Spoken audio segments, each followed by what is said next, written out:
आज पढ़ेंगे memory. Memory दो प्रकार की होती है, कौन कौन सी? तो एक होती है प्राइमरी मेमोरी और एक होती है हमारी सेकेंडरी मेमोरी। देखो प्राइमरी मेमोरी जिसे बोला जाता है प्राथमिक मेमोरी, ये कंप्यूटर में पहले से आती है, ठीक है। सेकेंडरी मेमोरी इसे बोला जाता है द्वितीयक memory. Memory card, pan card है ना, आधार कार्ड, 10वीं की मार्कशीट। इसी को बोला जाता है एजुकरी। एक्सलरी मेमोरी भी इसी को बोला जाता है, ठीक है। इसे प्राथमिक मेमोरी, इसे सेकेंडरी मेमोरी। प्राथमिक मेमोरी हमारे पहले से आती है कंप्यूटर में, है ना, जिसमें कोई प्रोग्राम वगैरह डालना होता है और ऑपरेटिंग सिस्टम जो डालना होता है, ठीक है, वो सब किस में होते हैं? प्राइमरी मेमोरी में होती है, जो ऑलरेडी आती है। और ये सहायकता के तौर पर दूसरी मेमोरी उसमें लगाई जाती है, ठीक है, स्टोरेज करने के लिए, ठीक है, इसकी सहायता के लिए। तो दो प्रकार की होती है। अगर हम बात करें प्राइमरी मेमोरी की, तो प्राइमरी मेमोरी कितने प्रकार की होती है? दो प्रकार की। कौन कौन सी? गलत, ये होती है मेन मेमोरी और कौन सी होती है? Cache memory. ये मैंने बाद में बताया था, कैच मेमोरी, ठीक है। मेन मेमोरी में दो होती हैं, रैम और रोम।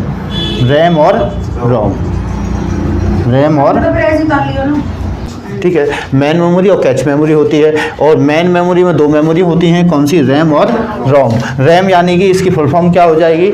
Random access memory.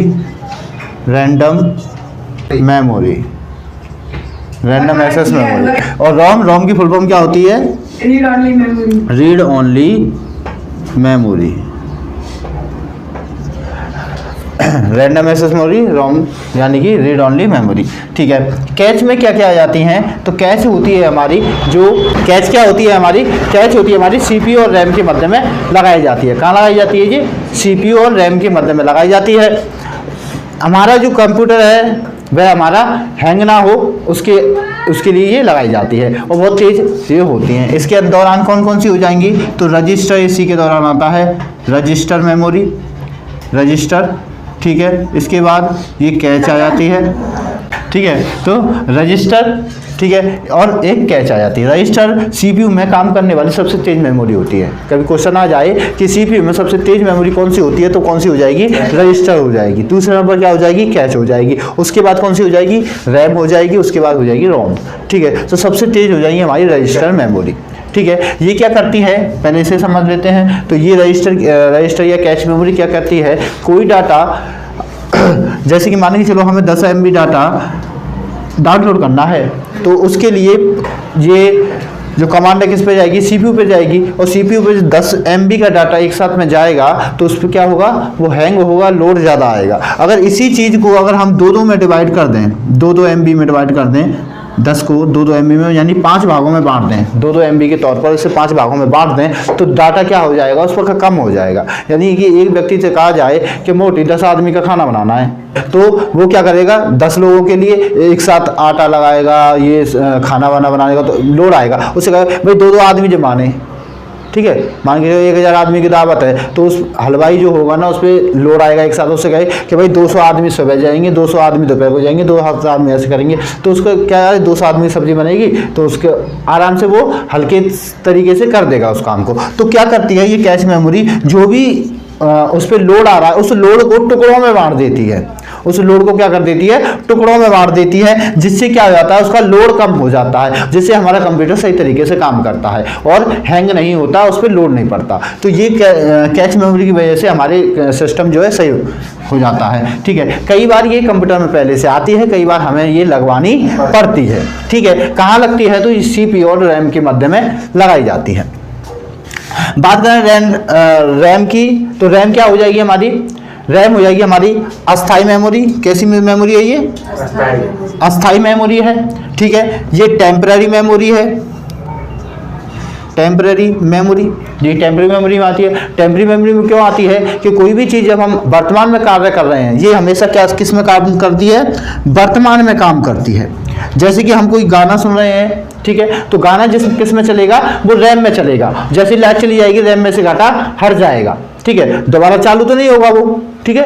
यानी कि हमने कोई गाना लगाया, लाइट चली गई, दोबारा से जब लाइट आएगी तो दोबारा से गाना वहीं से शुरू हो जाएगा, नहीं होगा ना, दोबारा से गाना चालू करना पड़ेगा तब जाके वो आएगा। तो ये कंडीशन किस में होती है, रैम में होती है। लेकिन रोम में क्या होती है, रोम में ये अस्थायी होती है, क्योंकि चलाया गाना और लाइट चली गई हट गया जाना, तो ये क्या हो गया भाई, टेम्पररी हो गई, अस्थायी हो गई। रोम क्या होती है, कोई डाटा हमारा रोम में सेव है, हाँ, एक गाना सेव है, उसको हम चलाएंगे, लाइट चली जाएगी, रैम में चलेगी, वो चली जाएगी। क्या यहाँ से भी चली जाएगी, जो डाटा सेव है वो तो सेव रहेगा, तो वो वहीं पर रहता है। तो ये हमारी स्थायी मेमोरी होती है, स्थायी मेमोरी होती है। अब इसको कैसे समझते हैं, जैसे कि मान के चलो गाना है, गाने को हमने चलाया, रैम में चला और लाइट चली गई, चला गया। इसके बाद जब हम रोम में जाएंगे, यानी कि उस डाटा को देखेंगे, तो वहाँ पे हमें वो दिखाया बताएगा कि ये गाना इतने तक चल चुका है, बताता है ना रेड लाइट में कि इतने तक चल चुका है। तो ये किसकी खासियत है, ये रोम की खासियत है। रोम कभी भी डिलीट नहीं करता है चीज़ों को, ठीक है। तो ये बताता है कि गाना कहाँ से चल चुका है, ये पिक्चर कहाँ से चल चुकी है, कहाँ तक देखी गई है। तो ये सब चीज़ अपने पर क्या रखता है, स्थायी तौर पर रखता है अपने पास। तो ये हो जाएगी हमारी स्थायी मेमोरी, है ना। इसको टेम्परेरी मेमोरी ये हो जाएगी, तो ये हो जाएगी हमारी क्या, ये टेम्परेरी है, तो ये कौन सी मेमोरी हो जाएगी, हमारी स्थायी मेमोरी। इंग्लिश में क्या बोलेंगे, परमानेंट मेमोरी, ये हमारी परमानेंट मेमोरी हो जाएगी, ठीक है। अब रैम की बात करें तो रैम के कितने पार्ट होते हैं, कौन कौन से होती हैं, एस रैम और डी रैम। एस रैम यानी कि स्टैटिक रैम, ठीक है, और ये डायनेमिक रैम,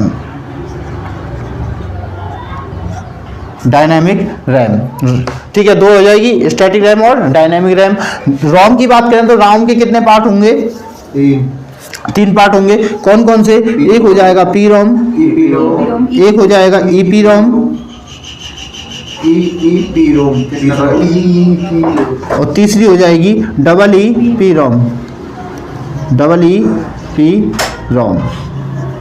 ठीक है। इसकी फुल फॉर्म की बात करेंगे, फुल फॉर्म क्या हो जाएगी, प्रोग्रामेबल रीड ओनली मेमोरी, ठीक है।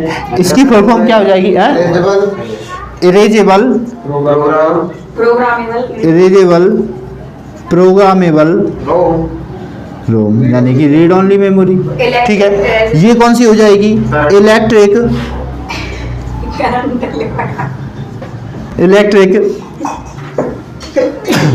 पी रोम, ठीक है। इलेक्ट्रिक इरेजेबल,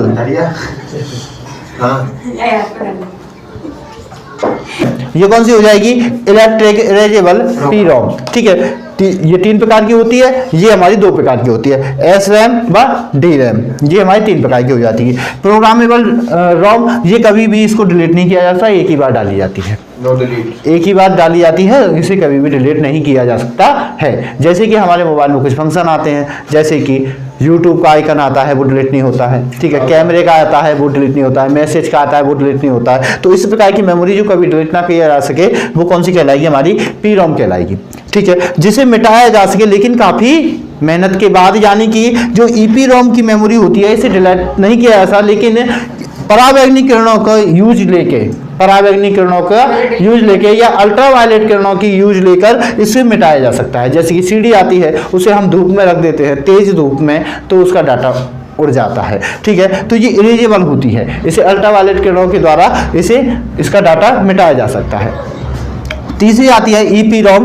ईपी रोम का क्या होता है, ये इलेक्ट्रिक के माध्यम से इसे मिलाया जा सकता है ना, इलेक्ट्रिक के माध्यम से, यानी कि अब ये इसे का डाटा मिटाना आसान हो जाता है। पेन ड्राइव में कोई डाटा पड़ा है, हम उसे कंप्यूटर में लगाएंगे, ठीक है, एक तेज बिजली का प्रभाव उसके अंदर होगा और वो डाटा क्या हो जाएगा, इरेज हो जाएगा, ठीक है। हम मिटा सकते हैं ना पेन ड्राइव का डाटा, तो पेन ड्राइव का डाटा मिट जाता है। तो ये किसका उदाहरण होता है, ये हमारे ईपी रोम का उदाहरण होता है, ठीक है। तो इस प्रकार से ये तीन मेमोरी होती हैं रोम की, जिसे मिटाया जा सकता है, और कुछ ऐसी होती है जिसे मिटाया नहीं जा सकता है। पहले ज़माने में प्रोग्रामेबल रोम होती थी, यानी कि पी रोम होती थी, जिसका डाटा एक बार भरने के बाद एक बार डालने के बाद दोबारा मिटाया नहीं जा सकता था। ठीक है, लेकिन उसके बाद जरूरत पड़ी कि इस प्रकार चलता रहा तो क्या होगी, मेमोरी फुल हो जाएगी। हम डाटा डाल देंगे, मिटेगा है नहीं, तो मेमोरी फुल हो जाएगी। मेमोरी कहाँ से लेके आएंगे? तो इस चक्कर में ये मिटाने वाली मेमोरियों को लाया गया आज के कंप्यूटरों में। ठीक है, तो इस प्रकार की हो जाएगी। सहायक मेमोरी की बात करें तो सहायक मेमोरी में कौन कौन सी हो जाती हैं? तो सहायक मेमोरी में जो भी हम एक्स्ट्रा में यूज करते हैं वो सभी आ जाती हैं। जैसे कि सबसे पहले बात करेंगे तो मैग्नेटिक टेप, ठीक है। मैग्नेटिक टेप क्या होती है? कैसेट जो होती हैं, पहले गाने सुनते थे, रेडियो की कैसेट आती थी, इनकी जो रोल होती थी उस रोल के दोनों साइड में डाटा भरा जाता था। ठीक है, तो वो मैग्नेटिक टेप आ जाएगी। ठीक है, इसके बाद और कौन सी आ जाएंगी? ऑप्टिकल डिस्क, ऑप्टिकल डिस्क दूसरी आ जाएगी ऑप्टिकल डिस्क। ऑप्टिकल डिस्क में क्या क्या आ जाते हैं? हाँ, ऑप्टिकल डिस्क में आ जाती हैं सीडी, डीवीडी और BRD.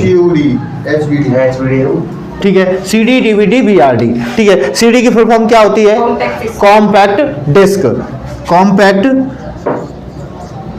Disc, compact disc.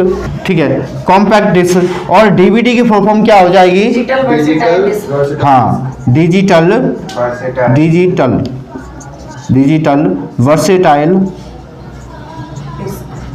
Versatile disc. और बीआरडी की क्या हो जाएगी? ब्लू रे डिस्क, ब्लू रे डिस्क। ठीक है, तो ये सभी किसी का उदाहरण है, ऑप्टिकल डिस्क के उदाहरण है ये। इसके बाद और कौन कौन से आ जाएंगे? हार्ड डिस्क आ जाएगी इसी में, हार्ड डिस्क।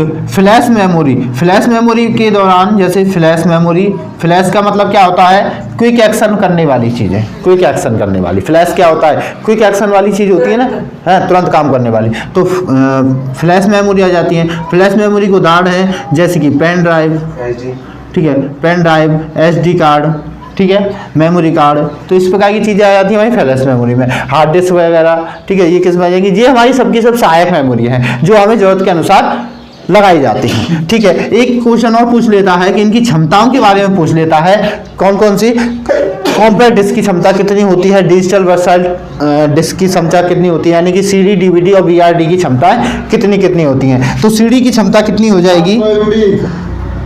700 MB, 700 MB तक। ठीक है, और अगर बात करेंगे डीवीडी की, तो डीवीडी की क्षमता कितनी हो जाएगी?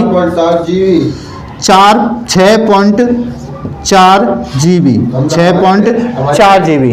ठीक है, ठीक है। और हाँ भरगो वीआरडी की क्षमता कितनी हो जाएगी? 15 से 30 GB। ठीक है, तो ये क्षमताएं पूछ लेता है कि इनकी क्या क्या क्षमताएं होती हैं। ठीक है, तो ये इसकी हो जाएंगी वीआरडी की 15 से 30, सीडी की 700 MB, डीवीडी की 6.4 GB हो जाएगा। ठीक है।